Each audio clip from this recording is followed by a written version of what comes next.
सभी को नमस्कार।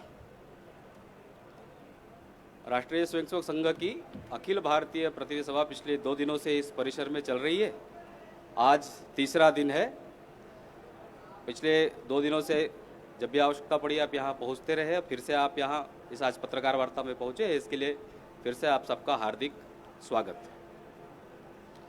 आज पत्रकार वार्ता होने वाली है।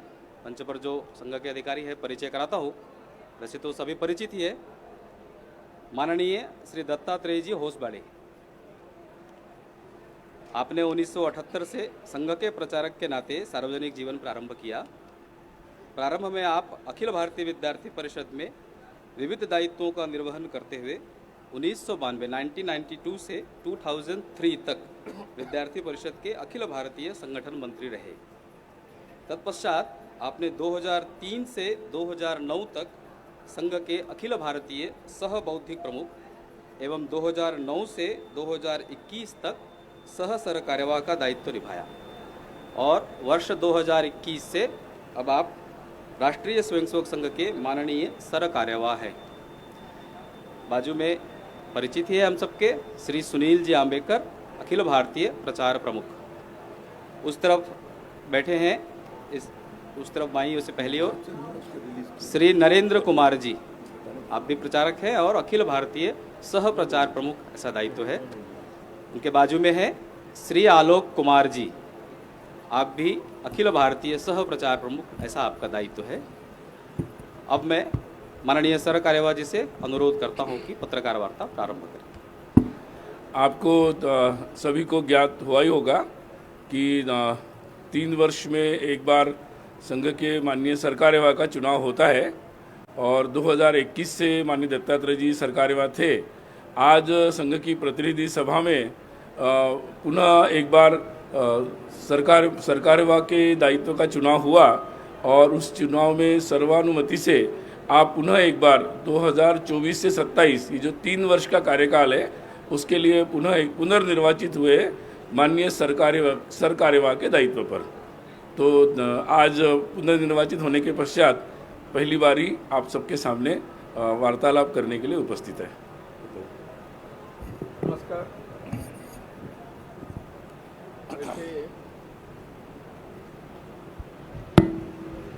नमस्कार।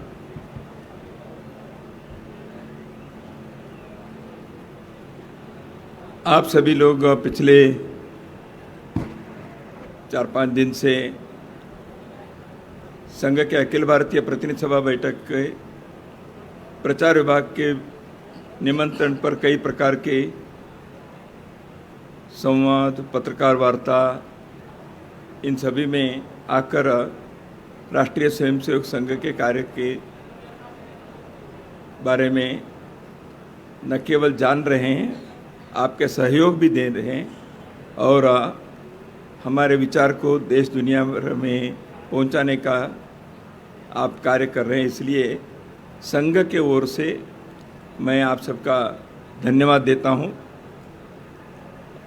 वैसे नागपुर के माध्यम के लोगों के लिए संघ नया नहीं है, वैसे देश भर में कहीं भी नहीं है। एक विशेष प्रसंग मेरे लिए व्यक्तिगत तौर पर हुआ। पिछले बार मैं सरकार्यवाह के नाते जब निर्वाचित हुआ, मेरे ऊपर ये दायित्व आया, वो बेंगलोर में था। संघ के जीवन में पहली बार संघ के इतिहास में सरकार्यवाह का निर्वाचन नागपुर से बाहर हुआ था। तो मेरे मन में दायित्व बहुत तो उस समय था, लेकिन स्मृति मंदिर परिसर में मेरे ऊपर ये गुरुतर दायित्व नहीं आया, ऐसे मेरे मन में था। मैं कह भी नहीं सकता था दोबारा करो ऐसे।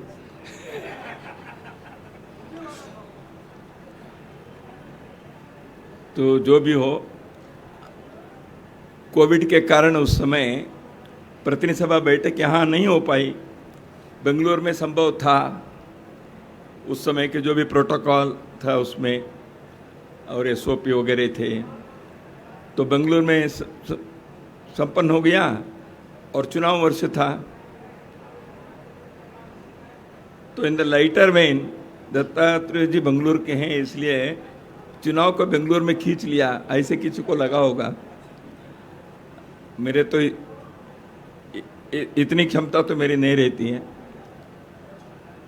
आज मैं पुनः एक बार सभी को धन्यवाद देता हूँ, इस गुरुतर दायित्व के लिए मेरे योग्य समझा, और इस दायित्व को निभाने के लिए जो संघ के परंपरा है, बड़ों के मार्गदर्शन है, उन्होंने जो जिस प्रकार के एक मार्ग प्रशस्त किया है, उस पर चलने का प्रयास मैं करूंगा।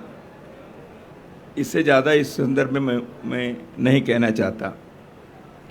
प्रतिनिधि सभा बैठक संपन्न हो रही है। आज शाम तक समारोह के साथ पूजनीय सरसंघ चालक जी के पाथेय सभी प्रतिनिधि सभा में आए हुए लोगों को मिलेगा, उसके साथ बैठक समाप्त होगी। संघ के निरंतर कार्य बढ़ने के कारण कई आयाम बढ़ते हैं और शाखाएं बढ़ती हैं। शाखा बढ़ती है तो संघ के प्रतिनिधि बढ़ते हैं, उनकी संख्या बढ़ती है। इसलिए इस बार हमारे लिए व्यास सभागृह जो प्रतिनिधि सभा के प्रतिनिधियों के लिए बैठ सकते हैं, ऐसे करके कुछ वर्ष पहले निर्माण किया था, वो कम पड़ गया। तो इसलिए मैदान में एक अस्थायी रचना करनी पड़ी।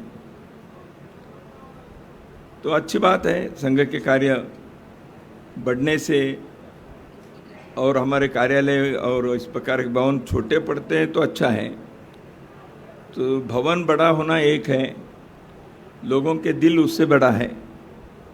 तो इसलिए लोगों के हृदय के अंदर संघ प्रवेश कर रहा है और समाज में संघ के प्रभाव बढ़ते जा रहा है। अभी श्री रामलला प्रतिष्ठा के पूर्व 1 से 15 जनवरी तक देश भर में अक्षत वितरण के कार्यक्रम जो हुआ, उसके बारे में आपको जानकारी दिए हैं। उसमें जिस प्रकार लोगों के स्वागत रहा, वह देश के अंदर वातावरण कैसे है, और वर्षों से संघ के कार्यकर्ता, स्वयंसेवक और सारे हिंदू समाज जिस सपने को देख रहा था और जिस विषय के आग्रहपूर्वक हमने कहा था, श्री राम जन्मभूमि और उस पर एक मंदिर, यह भारत के सभ्यता का प्रतीक है, संस्कृति का प्रतीक है। श्री राम भारत के सिविलाइजेशनल सिंबल है, राम मंदिर इस देश की अस्मिता का प्रतीक है। यह बार बार सिद्ध हुआ है और 22 जनवरी के पौष शुक्ल द्वादशी के कार्यक्रम इसको पुनः सिद्ध करके दिखाया है। तो इससे भी अधिक हमारे लिए एक आनंद की बात यह है कि देश भर में स्वयंसेवक और इस विचार के साथ जुड़े हुए लोगों ने 19 करोड़ से अधिक, लगभग 20 करोड़ तक घरों का संपर्क किया है। यह मुझे लगता है भारत के इतिहास में किसी भी एक अभियान 15 दिन के अंदर जो हुआ है उसमें एक कीर्तिमान है। It is a record by itself in any part of the world. In just 15 days period, such a wide and nationwide contact has been possible. और 5,78,000 गांव हिंदुस्तान के और नगरीय क्षेत्र में भी लगभग 4,727 इतने व्यापक संपर्क इसीलिए हो पाया। एक है इस राष्ट्रीय अभियान जो है मंदिर निर्माण का, उससे लोग जुड़े हैं।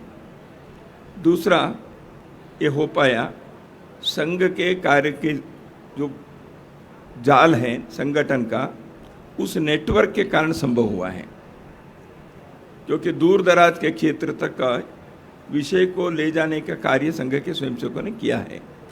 समाज के लोग शहर से इसके साथ जुड़ गए, इसलिए ये केवल स्वयंसेवकों का काम नहीं रहा, सारे समाज का रहा। इसलिए समस्त समाज को हम सभी कृतज्ञ हैं और अभिनंदन भी करते हैं, क्योंकि एक दृष्टि से राम मंदिर का निर्माण को किसको कौन कृतज्ञता व्यक्त करे, ये हम सभी मिलकर किए कार्य है। तो इन ए वे सेल्फ कंग्रेचुलेटिंग ही होगा, सब मिलकर सभी का अभिनंदन देना है, क्योंकि समाज का कार्य है, समाज ने किया है, राष्ट्र का कार्य है, राष्ट्र ने किया है। दूसरा है कि संघ के शताब्दी वर्ष नजदीक आ रहा है। संघ के शताब्दी वर्ष के निमित्त हमने जो संगठनात्मक दृष्टि से कार्य विचार किया है वह कार्य के विस्तार के, हम पूर्ण मंडल, पूर्ण खंड के और पूर्ण नगर के एक लक्ष्य लेकर चले हैं। एक खंड में डेवलपमेंट ब्लॉक जो है विकास खंड, उसमें जितने भी मंडल है उन सभी मंडलों में संघ के कार्य किसी न किसी रूप से, शाखा अथवा मिलन, नित्य शाखा अथवा साप्ताहिक मिलन, यह होना चाहिए। ये हमारा संकल्प है। हम अगले 1 वर्ष में इसको पूरा करने के लिए सब प्रकार के प्रयत्न करने वाले हैं। 2025 के विजयदशमी से शताब्दी वर्ष प्रारंभ होगा, उससे पूर्व इसको पूरा करने के हमारे लक्ष्य है। पिछले 2-3 वर्षों में हम आगे तो बढ़े हैं, बीच में 1-2 वर्ष कोरोना के कारण, कोविड महामारी के कारण कार्य की गति में थोड़ा सा, वह उस समय जो निर्बंध थे, शाखा लगना मुश्किल था, प्रवास नहीं कर सकते थे, हमारे कार्यकर्ता प्रशिक्षण वर्ग वगैरह नहीं हो पाए, तो इस कारण से स्वाभाविक रूप से वो गति पर थोड़ा सा अवरोध आया।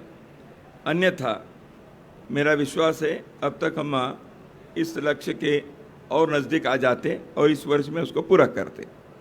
तो उस अवरोध को हम पार करके अभी कोरोना की स्थिति से पहले से हम आगे बढ़े हैं। तो कार्य की व्याप्ति एक है, इस कार्य सर्वस्पर्शी होना चाहिए, समाज के हर वर्ग के लोग। आज भारत के सभी वर्गों के, हिंदू समाज के सब प्रकार के पंथ, संप्रदाय, जाति, वर्ग संघ के कार्यकर्ता के नाते सहभागिता में हैं। देश के हर कोने में संघ के कार्य है। समाज के सभी स्तरों के आर्थिक दृष्टि से, सामाजिक दृष्टि से, शैक्षणिक दृष्टि से आज संघ अक्षरशः एक राष्ट्रीय अभियान बन गया है। यह केवल एक संगठन तक सीमित नहीं है। This has become a nation wide nationalist movement of its own unique type. संघ के कार्य स्वयंसेवकों की सहभागिता से चलता है। समाज में सब प्रकार के अच्छे काम को सहयोग देना स्वयंसेवकों के लिए हम ट्रेनिंग देते हैं। इसलिए हमने जो परिवर्तन के दृष्टि से परिवार के अंदर जीवन मूल्य, पर्यावरण की रक्षा, सामाजिक समरसता, सब प्रकार के भेद को भूलकर, छोड़कर हम सब एक समाज के, एक राष्ट्र के लोग हैं, इस भावना को लाना है। समाज के अंदर के सब प्रकार की कुरीति को दूर करने हैं। भारत को एक समृद्धशाली, समर्थशाली, स्वाभिमानी भारत के बनाना है।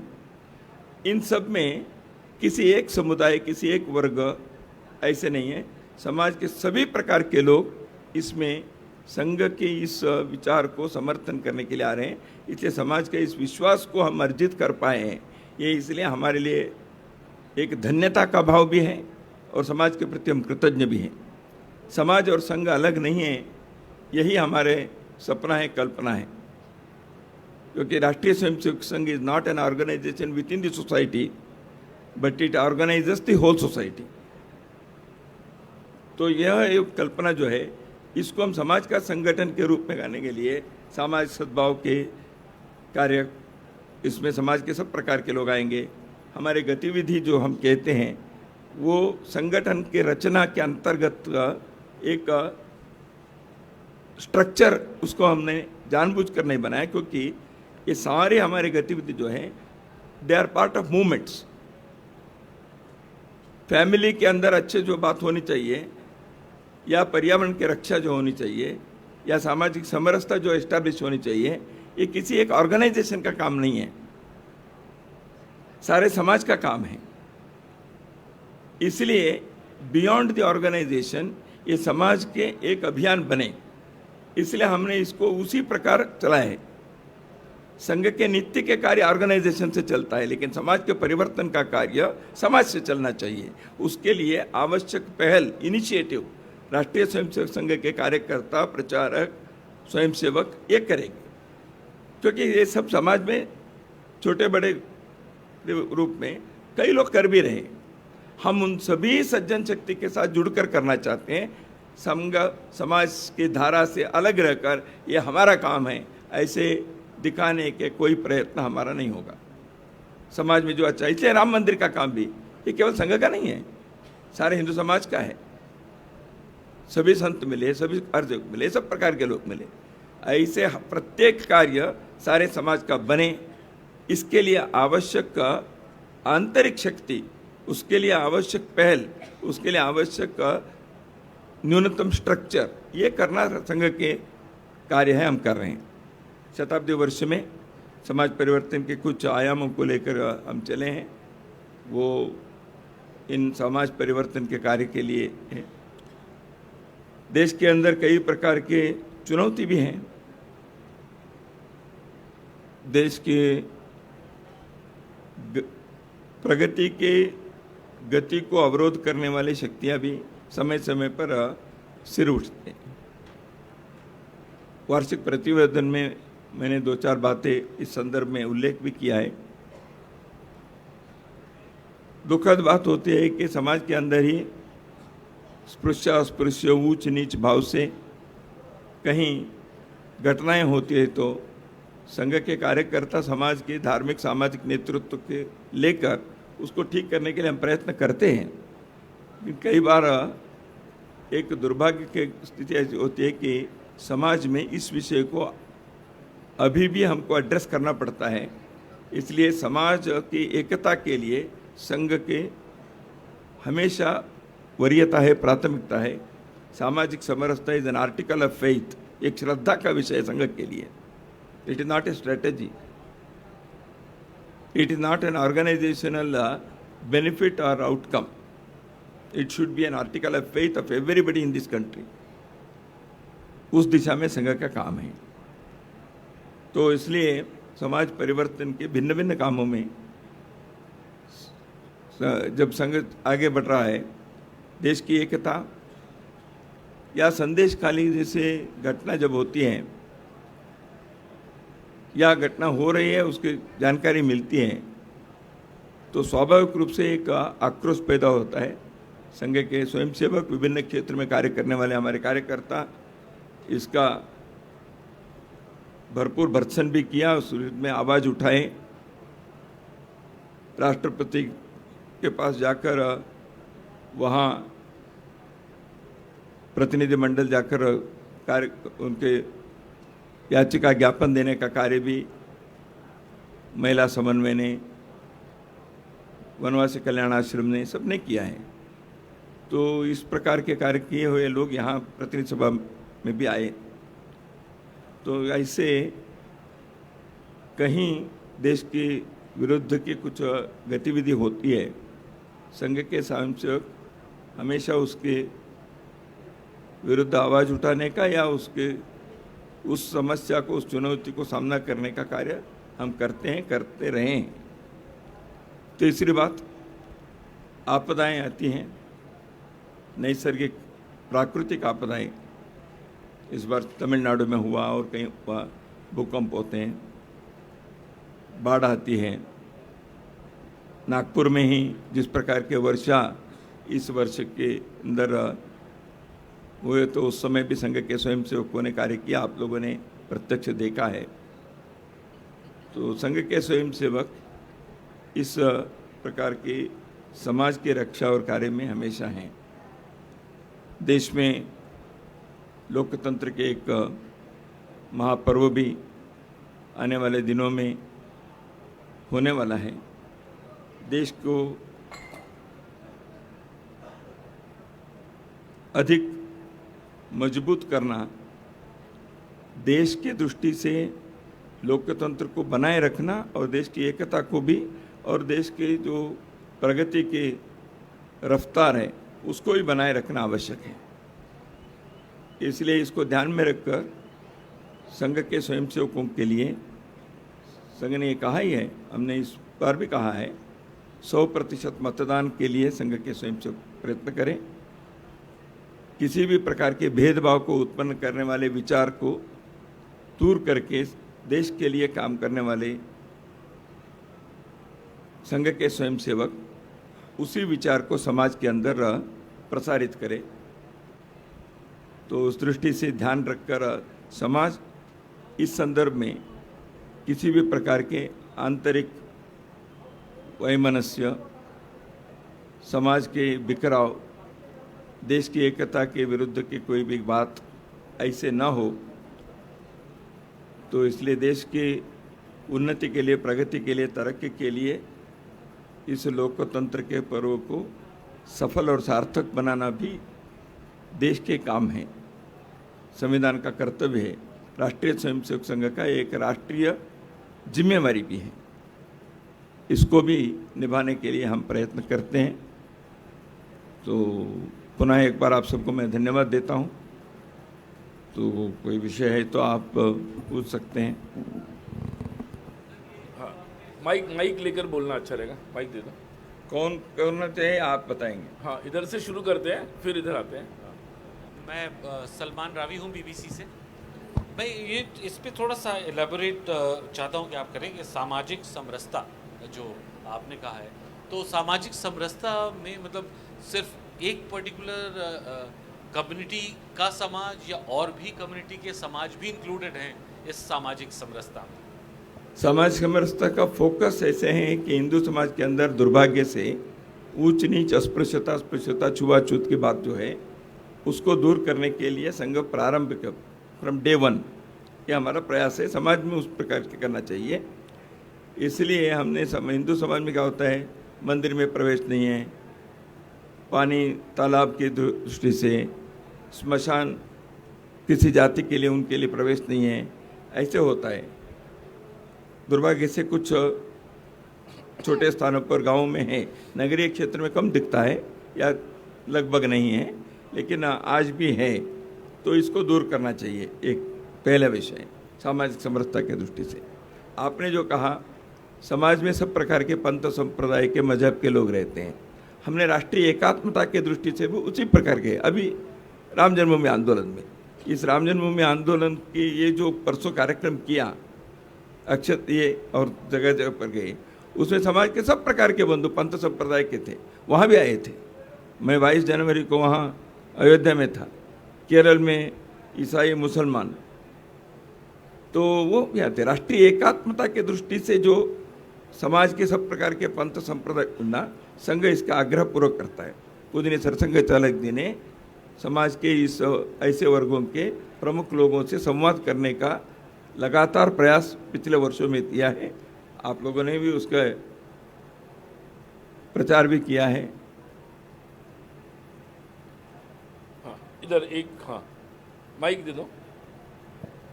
सर, आपने अपने वार्षिक प्रतिवेदन में कहा है कि पंजाब में जो किसान आंदोलन हुआ उससे अलगाववाद, आतंकवाद को बढ़ावा मिला है। क्या कोई किसान आंदोलन अलगाववाद को जन्म दे सकता है? नहीं, दो अलग अलग वाक्य हैं। पंजाब में अलगाववाद के, आतंकवाद के एक पहले के भी अनुभव है, वो पिछले दिनों में उसका सिर उठा। एक पंजाब में दो स्थिति हो गई। एक है किसान आंदोलन के आड़ में थोड़ा अराजकता फैल गई। पिछले वर्ष हम देखते हैं दिल्ली में जिस प्रकार हुआ, तो किसान के आंदोलन में किसान के पक्ष कम है, वो वहाँ किसी न किसी प्रकार से स्थिति को डिस्टर्ब करने के उद्देश्य ज़्यादा है। सारे किसान उसके बीच में नहीं है, देश भर के या पंजाब के भी, तो इसलिए ये अनार्की पैदा करने के एक प्रकार है। तो पंजाब में और एक समस्या भी पिछले दिनों में हुई है। अमृतपाल सिंह को अरेस्ट भी किया, तो एक अलगाववादी आतंकवाद के एक उन्होंने चलाया था, तो इसलिए वो भी हुआ। पंजाब दोनों समस्या से जूझ रहा।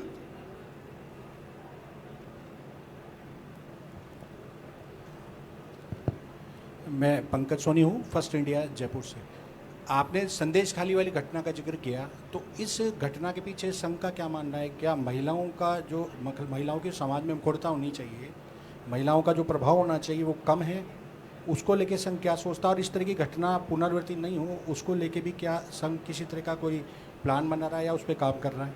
समाज में इस दृष्टि से जागृति और अधिक होनी चाहिए। इसलिए प्रतिवेदन में मैंने कहा भी है, सब प्रकार के राजनीतिक दल और बाकी लोग अपने इस किसी भी बाकी भेदभाव जो है राजनीति में अलग अलग होना है, लेकिन ऐसे विषयों में एक मत होकर जो गुनाह किए गुनहगार हैं उनको कठोरतम दंड देना चाहिए। इसके लिए सबका प्रयत्न होना चाहिए, यह हमारा आग्रह है, वो तो हम करेंगे। महिलाओं के जागृति के लिए क्या कर रहे हैं? अभी उदाहरण के लिए महिला सम्मेलन पिछले दिनों में जो हुआ है 5-6 महीने में, देश भर में 5 लाख से अधिक महिलाएं जिले और विभाग के छोटे छोटे सम्मेलन में इकट्ठे हुई। दिन भर के 3-4 सत्रों में बहनें समाज की दृष्टि से, राष्ट्र की दृष्टि से हमारी भूमिका क्या है, महिलाओं की एक प्रभावी भूमिका देश के निर्माण में, देश की प्रगति में है ही। संघ इसको मानता है। प्रतिनिधि सभा में भी महिला समन्वय के, महिलाओं के संगठन के कई प्रकार की बहनें यहाँ भाग ले रही हैं। देश भर में महिला समन्वय की जो सम्मेलन हुआ, ये दर्शाता है कि महिलाओं की जागृति और सब प्रकार के भूमिका है ही। संघ इसको आग्रहपूर्वक आगे बढ़ाता है। तीसरी बात, जो मैंने सामाजिक परिवर्तन की गतिविधियों के बताया, पर्यावरण, कुटुंब प्रबोधन, सामाजिक समरसता, ग्राम विकास, इन सब में महिलाओं की भागीदारी अच्छी तरह से है और भी हम ज़्यादा बढ़ा रहे हैं।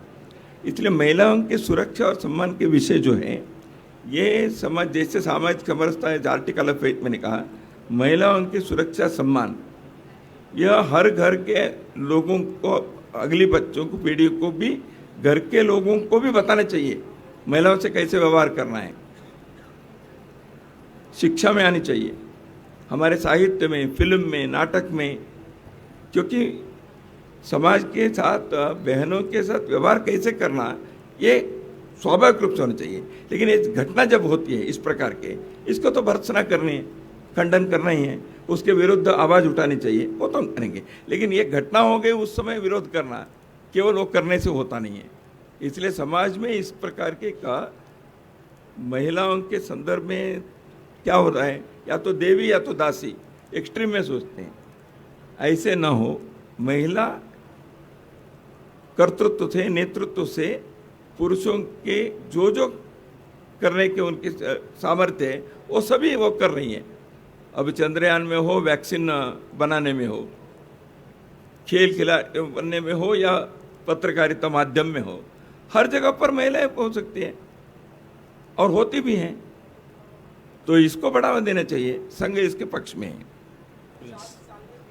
माइक ले लो, माइक लीजिए। चार्ल्स साल्वे पीटीआई से। इलेक्ट्रल बॉन्ड्स को लेके अभी सोसाइटी में, समाज में बहुत कंसर्न्स रेज हो रहे हैं। ऐसा बोला जा रहा है कि फेवर्स पाने के लिए बॉन्ड्स खरीदा गया है, तो इसमें संघ का क्या दृष्टिकोण है? इसके बारे में संघ ने अभी ज़्यादा, हम इस विषय में सोचे नहीं हैं, यहाँ हमने चर्चा भी नहीं की, क्योंकि इलेक्ट्रल बॉन्ड का एक प्रयोग है। इस प्रकार के प्रयोग को करें और उसमें जो चेक्स एंड बैलेंस करने चाहिए वो कर सकते हैं ना, चेक्स एंड बैलेंस करके ही कर रहे हैं, वो करें। और इलेक्ट्रल बॉन्ड के एक अचानक आज आया ऐसे नहीं, पहले भी इसके विषय पहले भी हुआ है, एक इम्प्लीमेंट करके प्रयोग के नाते लाए हैं। कोई भी परिवर्तन आता है तो उसके 4 प्रकार के प्रश्न कई बार उठते हैं। ईवीएम के बारे में किसने उठाया जब इंट्रोड्यूस हुआ, तो कई चीज़ें जब नई बात आती है तो उसके बारे में 4 प्रश्न उठते हैं। गलत नहीं है, लोगों के मन में आ सकता है, लेकिन time will tell how beneficial and effective new system is. तो इसके लिए प्रयोग करने के लिए छोड़ना चाहिए, ये संघ का विचार है। माइक दीजिए। Deepak Ranjan, PTI video services से। वार्षिक रिपोर्ट में कहा गया है कि मणिपुर की स्थिति ने समाज के 2 वर्गों मैतेई कुकी के बीच गहरा घाव पैदा किया है। यह दुर्भाग्यपूर्ण है कि सीमावर्ती राज्य गहरे और अकथनीय दर्द से गुजर रहा है। संघ ने वहाँ स्थिति को सामान्य बनाने के लिए क्या कुछ प्रयास किया? उसका अगले वाक्य में है, आपने जो पढ़ा उसके अगले वाक्य में वो है। हम आपसे सुनना चाह रहे हैं। मैंने यही बताया, बनाया, लिखा है। ऐसे संघ के कार्यकर्ता मणिपुर में संघ के स्वयंसेवक दोनों में हैं, कुकी में, मैते में भी, और मैते कुकी दोनों नहीं है ऐसे में भी है स्वयंसेवक। वहाँ नेपाली लोग हैं, वो नहींतर मैते नार कुकी नेपाली भाषी है। ऐसे बहुत सारे लोग मणिपुर में हैं। उन सबके बीच संघ का कार्य है, स्वयंसेवक का कार्य करता है। इसलिए हमने पिछले 1 साल के अंदर 6 महीने जब से शुरू हुआ मई से, तो हमने कई बार कुकी के और मैतेई दोनों के लीडर्स के साथ बैठकर उसको शांत होने के लिए प्रयत्न किए। कुकी के क्षेत्र में कई जगह पर संघ के स्वयंसेवक सेवा कार्य करते हैं। कुकी समुदाय के लोग भी सेवा कार्य में लगे हैं। मैतेई के कार्यकर्ताओं भी हमारे में हैं, संघ के पदाधिकारी भी हैं, प्रचारक भी हैं। तो इसलिए हम मैतेई और कुकी दोनों सिंधु समाज के 2 समुदाय हैं, उनके बीच अपने कार्य होने के कारण वहाँ के जो लीडरशिप है, इंटेलेक्चुअल सोशल लीडरशिप है, those who are above political considerations, ऐसे लोगों को हम मिलकर उन लोगों के बिठाकर बात करके करने के प्रयत्न हमने किया है, क्रमांक 1। दूसरा, मैंने कहा है उसमें घाव थोड़ा सा गहरा हो गया है। देखिए, जब सैकड़ों घर जला दिए हैं, सैकड़ों लोगों की हत्या हुई है, घाव तो रहता ही है। इसलिए वो नहीं है ऐसे कहना ये अवास्तविक है, घाव है। उसको दूर करने के लिए क्या करना चाहिए, इस दृष्टि से हमने प्रयत्न किया है। इसलिए वहाँ शांति आए, हिंसा ना हो, हिंसा ना भड़के, समस्या का हल करना एक है। जो भी डिमांड है मैतेई लोगों का, उसको कैसे करना, संविधान के चौखट में कैसे करना, बातचीत में कैसे करना, वो एक है। लेकिन जो गांव पैदा हो गया हिंसा के कारण, उसको पहले दूर करना। इसलिए हिंसा के बजाय अक्रॉस द टेबल क्या बात हो सकती है, इस प्रकार के प्रयत्न हमने किया है। इसलिए पिछले 2-3 महीने में हिंसा को काफ़ी कम करने के लिए अपने कार्यकर्ता ने प्रयत्न किया है। इसमें काफ़ी हद तक हम सफलता भी पाई है। लेकिन गांव है, इसे मैंने जो कहा है, इसलिए अभी काम थोड़ा सा अभी भी बचा है। नमस्कार, मेरा नाम ज्योति द्विवेदी है, दैनिक समाचार लोकतंत्र से। मेरा एक छोटा सा सवाल है, लोकतंत्र के महापर्व में राष्ट्रीय स्वयंसेवक संघ की भूमिका क्या होगी? तो वो भी मैंने अभी बता दिया, और प्रतिवेदन में भी 3 वाक्य इसके संदर्भ में लिखा है। संघ के स्वयंसेवक 100% मतदान के लिए प्रयत्न करें, ये हमने बताए हैं। दूसरा, राष्ट्रीय मुद्दों के संदर्भ में समाज में एक लोकमत परिष्कार के कार्य करना है। वो हम साल भर करते हैं, सामान्यतः साल भर करते हैं, तो भी जब ऐसे अवसर आता है तो विषय चर्चा इधर उधर के जाति के बाकी विषय समाज के से होता है। इसलिए समाज के ध्यान को देश के बारे में खींचना, ये करना चाहिए। इसलिए देश के मुद्दों को उठाएं, ये हम करना चाहते हैं। और संघ के कार्यकर्ता, जो संघ के पदाधिकारी हैं, वो पॉलिटिकल पार्टी के काम तो नहीं करना उसको पार्टी में, इसलिए कुछ सावधानी, उसके ऊपर कुछ निषेध है, वो हम करते हैं। लेकिन जन जागृति होनी चाहिए, इसलिए लोकमत परिष्कार के कार्य संघ करता है।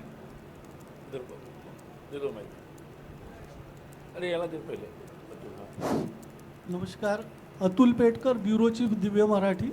सबसे पहले तो आपका अभिनंदन और स्वागत कि बीजेपी के चुनावी वर्ष में आप दूसरी बार चुनकर आ गए, तो ये उनके लिए शुभ संकेत है, बीजेपी के लिए आप आ गए। तो मेरा सवाल ये है कि मनमोहन वैद्य जी ने ये कहा था कि अल्पसंख्यक जो है वो संघ से नज़दीक आ रहे हैं, उनका जुड़ाव लगाव बढ़ रहा है और संघ भी उनमें सक्रिय हो रहा है। लेकिन उन्होंने व्याख्या नहीं बताई अल्पसंख्यक यानी उनमें कौन कौन से समाज सम्मिलित है, सिख, बौद्ध या बाकी जो भी है, कौन से समाज संलग्नित है उसमें? उनका कहने का अर्थ है, वैसे अल्पसंख्यक ये कॉन्सेप्ट ही जो अपने देश के संविधान में है, उसके बारे में भी पुनर्विचार अपने को सबको करना चाहिए। क्योंकि ये अल्पसंख्यक कहने से देश में कुछ अलग अलग, तो फिर देश किसका है? सबका है ना।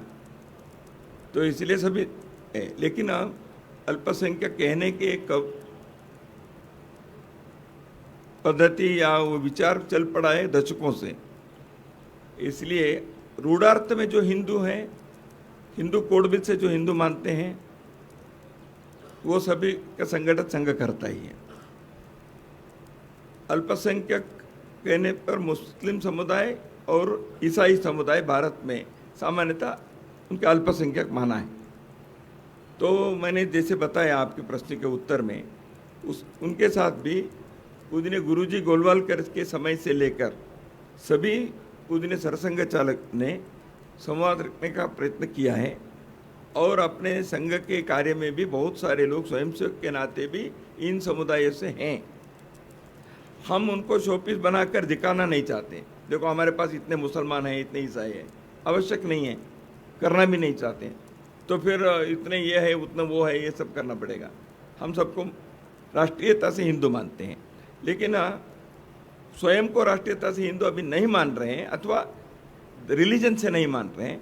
ऐसे लोग डायलॉग के लिए संघ के पास वो भी बुलाते हैं, कई ऐसे हुआ है। हम भी जाते हैं, केरल में ईसाइयों के साथ हम बैठे हैं, मुसलमानों के साथ मुंबई में, दिल्ली में, हर जगह पर हमारे प्रमुख कार्यकर्ता स्वयं सरसंघ चालक जी से लेकर कई लोग करते हैं। इसलिए उन्होंने ये दिखाया है, जो मनमोहन जी वैद्य ने कहा, उन्होंने ये उत्साह दिखाए हैं, उत्सुकता दिखाए हैं। हम संघ से डायलॉग करना चाहते हैं, बात करना चाहते हैं। हमने हमेशा इस डायलॉग को, कोई नज़दीक आता है तो हमारे दरवाजे खुले हैं, हम करते हैं। सिख और इसके नहीं है इसमें।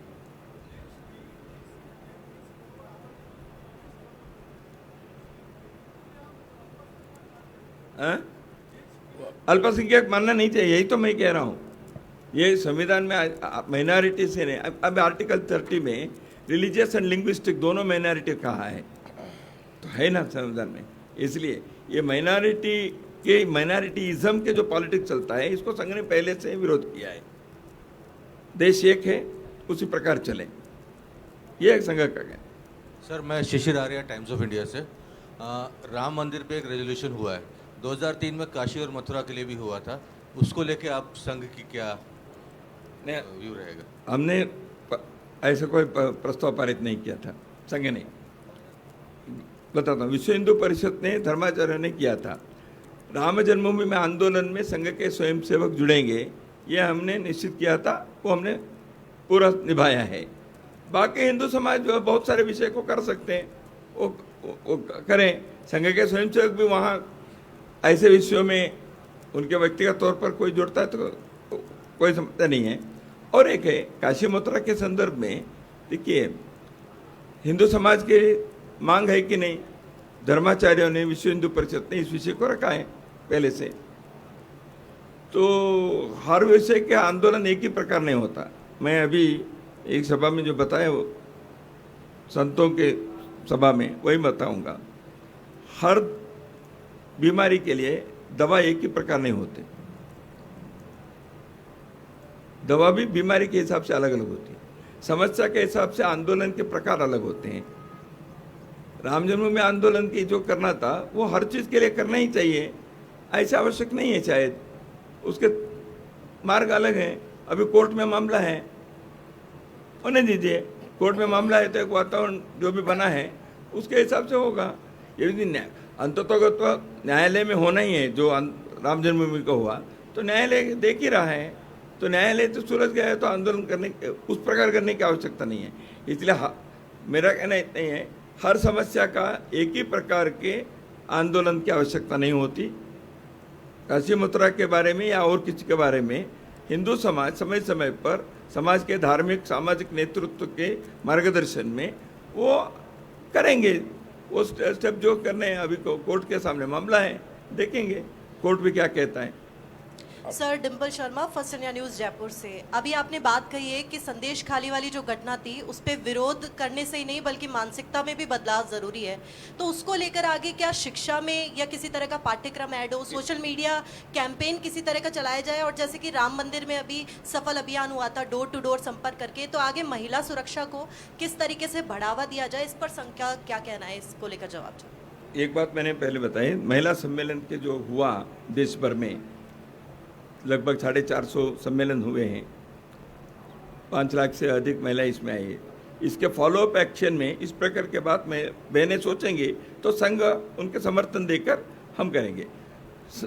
संघ हम तय करें वही होगा, बहनें तय करें, हम समर्थन में पीछे खड़े हैं, ये हमारा एक। दूसरा, अहिल्याबाई होलकर जी के त्रिशताब्दी के एक वक्तव्य कल जारी किया हमने, तो इस दृष्टि से भी महिलाओं के कर्तृत्व जो है उसका एक आइकॉन अहिल्याबाई होलकर है, तो इसलिए उसके कार्यक्रम में इसी विषय को हम आगे बढ़ा सकते हैं। इसलिए हमने बहनों से यही बात की, आपने महिला सम्मेलन किया है, हम सहयोग दिए हैं, हम आपके साथ खड़े हैं, आप अगला अलग नहीं है, समाज का काम है, लेकिन महिलाएं और हर कार्यक्रम का हम तय करें, इसके बजाय बहनें तय करें, हम साथ में हैं। आखिरी 2 प्रश्न लेते हैं अभी, 1 2। हाँ दीजिए, माइक दीजिए। मनुवाद या फिर संघ को हराने के लिए हमें भारतीय जनता पार्टी को हराना होगा, ये बात हर बार विपक्ष अलग अलग तरीके से बोलते हैं, लेकिन संघ कभी भी अपनी ओर से कुछ भी जवाब नहीं देता। अब इस वक्त पूरा देश उत्सुक है इलेक्शन के लिए, संघ अब क्या उत्तर देगा? संघ वही परंपरा आगे करे। देखिए, इस प्रश्न को उत्तर देने की आवश्यकता नहीं पड़ती। संघ अपने कार्य से उत्तर दिया है और देता रहेगा। समाज भी ऐसे प्रश्नों के बारे में उसके उदासीनता से देखकर संघ के को समर्थन किया है, तो इसलिए उत्तर मालूम है। और एक मैं बता देता हूँ, ऐसे प्रश्न खड़ा करने वाले लोगों को भी उत्तर भी मालूम है, वास्तविकता भी मालूम है, और कई ऐसे कहने वाले लोग प्राइवेटली कहते हैं आपने को अपने राजनीति करनी है, आप अपने काम करिए, तो ठीक है, उनको करना है, इसलिए उत्तर देने की जरूरत नहीं है। वाणी से देने की जरूरत नहीं, काम से देना वो दे रहे हैं हम। मैं विकास वैद्य हितवान न्यूज़पेपर से हूँ। आपका अभिनंदन, आप पुनश्च निर्वाचित होने के लिए। और एक मेरा सवाल है कि भारत सरकार ने 2047 जो मतलब जब अपनी फ्रीडम की जन्म शताब्दी हो रही है, तो उस विषय में विकसित भारत ऐसी एक संकल्पना है, तो संघ की भूमिका क्या है उस संदर्भ में? संघ अभी शताब्दी वर्ष के कार्यक्रम को हमने जो सोचा है उसके बारे में सोचेंगे। सामान्यतः अमृतकाल के संदर्भ में पूजनीय सरसंघ चालक जी ने, मैं आज सरकारी वहाँ और बहुत सारे लोगों ने इस अमृतकाल के संदर्भ में हमने सार्वजनिक रूप से कहा ही है। मैंने अभी प्रारंभ में भी जो कहा, एक स्वाभिमानी समृद्धशाली सुगठित भारत के सपना देखते हैं, जो विश्वगुरु ऐसे कल्पना पहले से है, उस प्रकार के कार्य के संदर्भ में हमारा काम है। अब उसके लिए डिटेल योजना क्या बनानी चाहिए, केवल संघ नहीं बनाएगा, हम चाहते हैं समाज के सब प्रकार के लोग इस विषय में जुड़कर करें। इसलिए हम समाज के सज्जन शक्ति को मिलकर, समाज में संत शक्ति हैं, देश के उद्योगपति हैं, देश में शिक्षा क्षेत्र के लोग हैं, थॉट लीडर्स हैं, ये सब मिलकर इस विषय के बारे में सोचें। ये it is not the agenda of any one organisation और मूवमेंट और वन सेक्शन ऑफ पीपल, पूरा देश का है। और भारत के जो उत्थान होना है वो दुनिया के लिए है, केवल भारत के लिए नहीं है। इसलिए 2047 के संदर्भ में अमृतकाल के इस विषय में इन सारे विषयों को करना चाहिए, ये हमारा है। Detail planning will cross the bridge when we approach.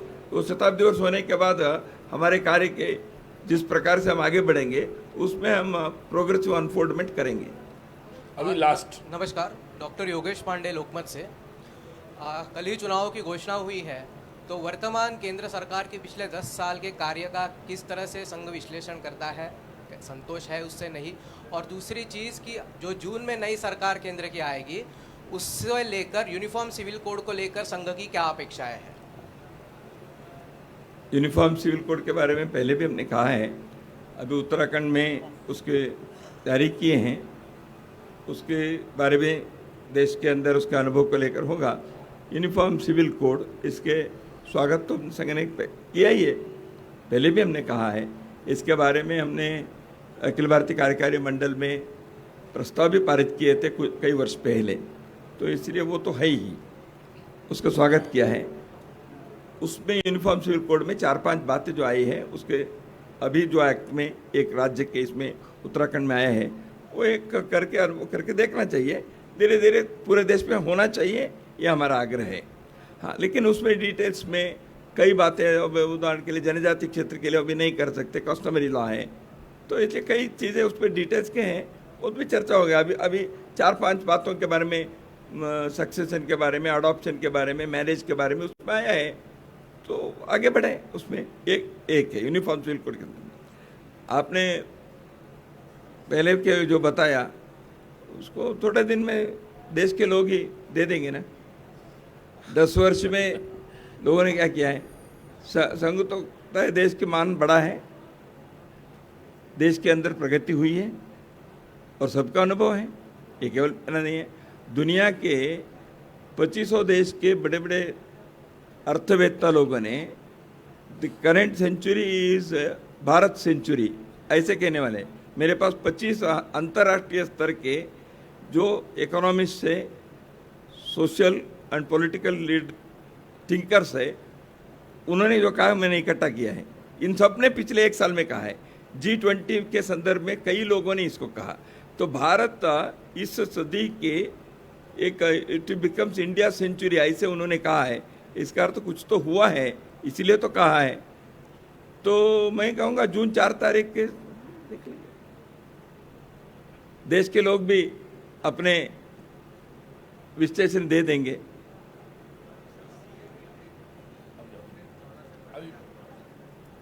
CAA तो उसका रूप बना है 2024 तक का कट ऑफ डेट है, तो हो जाएगा, उसको टेक्निकली देखेंगे। वो तो आवश्यक है, देखेंगे वो तो जो कट ऑफ डेट रहेगा ही।